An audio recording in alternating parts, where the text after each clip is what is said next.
Well, the Vatican says Pope Francis is suffering from pneumonia in both lungs as he continues to receive treatment in a hospital in Rome. The 88-year-old was admitted to hospital last week and his program for the weekend has been cancelled. For the very latest, we are joined by Elise Allen, who is a senior correspondent for Crux. Elise, good to have you on the program this evening. Now, there's been some good news from the Vatican this morning. What can you tell us? Oh, good morning. It's wonderful to be with you. The latest this morning was a very simple statement from the Vatican, simply saying that the Pope woke up and he had breakfast. So I assume for a lot of people that's not taken for granted. For somebody his age and in his condition. The positive thing I think is that he appears. There have been Italian media reports this morning stating that in the past few days, despite his pneumonia. And it's been described as the onset of pneumonia, so not necessarily full-fledged, version of this. So it's the beginnings of the condition, which is also a little more hopeful for him. But some of the local media reports have stated that, even recent days, even yesterday, he's been able to get up and has been sitting in the chair in his room. He's not necessarily bedridden. And he's been able to maintain some of his activities, reading. He's been able to work a little bit. So this is somebody who is in still fragile and complicated condition, but it's not necessarily that he's at death's door quite yet, Yes, and then we'll come to the relief of more than 1 billion Catholics around the world. But nevertheless, how concerning is his condition? Well, for somebody his age, keep in mind that Pope Francis is 88 years old and he is missing a lung, basically. He had part of one lung removed when he was a young Jesuit before he was ordained a priest due to a serious bout of pneumonia. So he is particularly susceptible to respiratory illness and condition.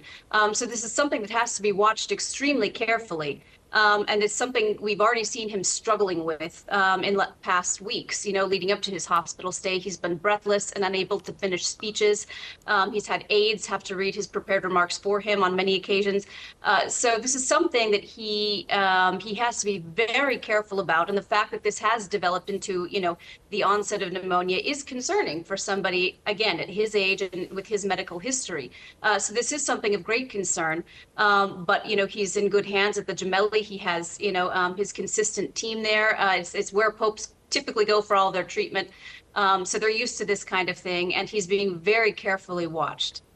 Elise, can you tell us what happens, within the Vatican leadership in this instance when the Pope is so unwell and unable to perform his regular duties? Well, in this kind of situation, the Pope is still the Pope, so he's still governing, unless he is, completely unconscious. There are, then, it would come to, his top aides would sort of divide and conquer. But in this condition, in this situation, Pope Francis, while hospitalized and while he is expected to stay through the end of this week and this weekend and potentially into next week, this is going to be a long hospital stay for him. He's still governing the Catholic Church. He's been signing decrees. He's making appointments. He appointed an Italian nun, the head of the Vatican City State, the administrative body of the Vatican City State, just a few days ago. And he removed a Canadian bishop just yesterday who's been accused of sexual abuse. So he is still making key personnel decisions at this point. And, we've also seen, there have been sightings of some of his department heads coming into the hospital, presumably to get him to sign off on things and speeches for this weekend. He has some major Jubilee events because this is a big Jubilee year for him with a lot of commitments and a lot of events on the calendar. So he's still running things, even at a limited capacity. Yes, of course, Pope Francis has been the head of the Catholic Church in times of great upheaval when you think about the wars in Ukraine and the Middle East, and he has spoken about that several times. Have these events also perhaps taken a toll on him? I think just being Pope is taking a toll on him. If you look at somebody, most popes are already, at least in their mid to upper 70s when they're elected. And this is a very grueling job, all morning, they're in official appointments. And, Pope Francis has his official calendar of appointments, and he's meeting groups of people, individuals, private individuals, as well as heads of state. And other politicians who want to visit him, but he also has other engagements. He has his Jubilee calendar of events that he's following pretty soon. He's going to have, the Catholic liturgical season of Lent is going to be to begin, and he's going to have his commitments for that season. He's going to have a lot of liturgies, and he's going to have Easter coming up.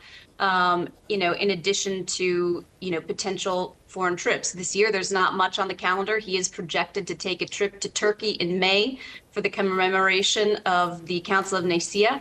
That hasn't been announced officially, but he said before in interviews that this is something that is being planned and that he would like to do. So assuming that he's in the condition to do that, he has these state visits that he's still going to make. So anybody, at that age who assumes a job like this, it's going to take a toll. And we've seen age and office taking a toll over these years. He doesn't travel as well as he used to. He's, in the last 2-3 years, he's been using a cane and a wheelchair due to some knee troubles.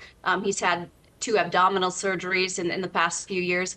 And so all of that takes a toll. And right now, these respiratory illnesses are also something that we have to be very careful with. The last 2 years, he's suffered from them with increased frequency. So this is something that Pope Francis will have to be particularly careful about going forward. Okay, Elise Allen, we'll have to leave it there, but thank you very much for giving us that update. Thank you.